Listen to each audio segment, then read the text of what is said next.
So, them Oscars, huh? Unlike the Academy, I'm not interested in repeating sins of the past, so I want to talk about a black woman before Black History Month actually ends. To that end, Lady of the Month has been reincarnated as Where's Her Movie, a segment where we talk about women who really ought to have a movie about them by now. I've dropped hints in the past about the fact that I am a graduate of Oberlin College, a school that puts the liberal in liberal arts. That reputation is not entirely undeserved. Oberlin College was the first liberal arts school to be coeducational and among the first to welcome black students of all genders. With all that being said, Oberlin is not perfectly progressive now, it wasn't perfectly progressive when I went there, and it wasn't perfectly progressive in any point of its history. Which brings us to Edmonia Lewis. Where's her movie? Mary Edmonia Lewis was born to an Afro-Haitian man whose name I have not been able to find, and Catherine Mike Lewis, a half-black, half-Mississauga Ojibwe woman. Her parents died when she was young, and she was raised by her mother's family, selling Ojibwe artifacts to tourists in the Niagara Falls area while using her Ojibwe name, which translates in English to Wildfire, which has potential as a movie title. I mean, Wildfire. Hey, it worked for a Rachel Platten album. And that name was well-deserved, as she was originally enrolled at New York Central College, McGrawville, but left because she was considered too wild. At which point she found her way to the Oberlin Academy Prep School, and shortly thereafter, the college. It did not go well for her. In the winter of 1862, Edmonia served spiced wine to Maria Miles and Christina Ennis, two white classmates who were boarding at the same house as her before they were meant to go out on a sleigh ride with a couple of boys from school. Both of her classmates exhibited signs of sickness, and when the doctor examined them, he said they had been poisoned by cantharides, a supposed aphrodisiac. Can you guess where this went yet? Both girls looked to be on the road to recovery, and so no charges were made, but the less progressive than the college town of Oberlin did not see it that way. They blamed Edmonia, thinking that she had poisoned her classmates, and so took matters into their own hands by attacking her while she was walking home one night, dragging her out into a field, beating her, and leaving her for dead. Then she got arrested by the police for poisoning her classmates. I am not making a word of this up. She was represented at her trial by John Mercer Langston, another black Oberlin alum, and was acquitted, which is kind of miraculous since nearly all of the witnesses were against her, and she didn't say a word to testify in her defense. Unfortunately, it didn't really stop there. The trial made her a social pariah, and a year later, she was accused of stealing art supplies from the college. They had to acquit her again due to lack of evidence, but the bullshit did not stop there. The principal of her course, Marian Dascombe, basically made it so that Edmonia could not enroll to take the last credits she needed in order to graduate. So Edmonia packed up her things and headed to Boston, which has its own problems with racism, but hey, no one there was trying to lynch her, so I guess that's an improvement. Real low bar there. While she was in Boston, she started studying sculpture at the Museum of Fine Arts School, and started interacting with some of the most prominent abolitionists of the day, who eventually sprung for her to take a trip to Rome, where she started honing her neoclassical skills with other expatriates. And this was really important because, well, being in Rome allowed her a level of separation from American race relations. Not entirely, but it was less pronounced.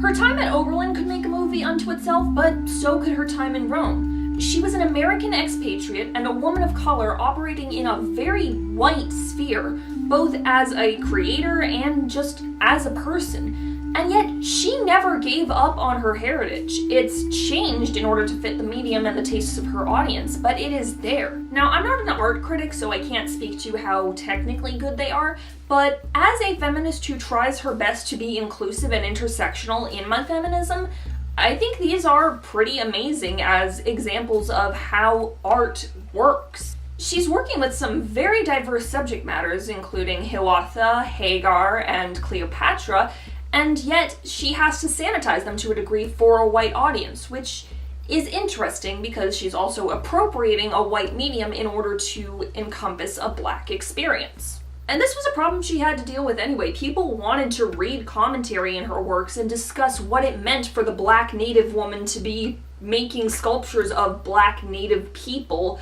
in white marble with slightly Eurocentric features. And, well, she's dead now, so we can never really know what she was thinking, but it's a tightrope to walk, no matter how you slice it. And as the neoclassical style went out, she kind of faded from interest. When she died, for a long time, we didn't even know where she was buried. She was eventually found in a graveyard in England where she had emigrated after her popularity in Rome dried up. So where's her movie? Well, if anything, I would say that she is a victim of Blazing Saddles syndrome. So what do I mean when I say Blazing Saddles syndrome? Well, you know how people are complaining, oh, we couldn't make Blazing Saddles today because everybody's just so sensitive and politically correct? Well, they're half right. The reason that we can't make Blazing Saddles today is because, well, white fragility is too prominent. White people do not like movies about race that do not in some way absolve them of the horror that is race. And yes, the current generation of white people did not perpetuate chattel slavery as it happened back in the 1800s and the 1700s and the 1600s, but we still perpetuate racist systems today, and so we can't let that go. We feel the need to make ourselves feel better and hashtag not all white people. That's why you get Kevin Costner smashing down the sign in Hidden Figures. That's why Get Out can't have its original ending where Jordan Peele wanted it to more starkly reflect the state of racism in America. That's why Sorry to Bother You didn't get any love at the Oscars, while Green Book walked away with Best Picture! There are other compounding factors too. There's only 200,000 members of the Ojibwe Nation left, and we don't know how many of them also have black ancestry, so might be a little hard to find someone to play Edmonia. Also, Hollywood is just as bad, if not worse, to Indigenous people as it is to black people. Okay, scratch that, it's worse. We only had the first Indigenous acting nominee this year. Then again, maybe it's just a case of they haven't gotten around to it yet. I mean, Harriet Tubman is only getting her movie this year. So if you want to learn more about Edmonia Lewis, you can check out her eponymous website. It has some wonderful selections of her art. You can read the book The Indomitable Spirit of Edmonia Lewis.